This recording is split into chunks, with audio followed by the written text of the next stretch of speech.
Have you ever wondered how quantum computers can solve problems that classical computers can't? It's all about quantum interference. Imagine two ocean waves meeting. They can either amplify or cancel each other out. That's exactly what happens in quantum computing. But how does this actually work in practice? In quantum computing, we use quantum bits or qubits that can exist in multiple states simultaneously, thanks to superposition. When these quantum states interact, they create interference patterns that we can manipulate to solve complex problems. But what makes quantum interference so special for computing? Unlike classical bits that are either 0 or 1, quantum interference allows us to enhance the probability of correct answers while suppressing wrong ones. Think of it as a chorus of voices. Some harmonize while others cancel out.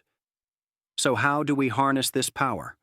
We use special quantum gates and algorithms that carefully control these interference patterns. The more qubits we have, the more complex the interference patterns become, allowing us to solve increasingly difficult problems. But what's the catch? Quantum interference is extremely delicate. Even the slightest disturbance from the environment can disrupt these delicate patterns. Scientists are working hard to maintain these quantum states longer and make them more stable.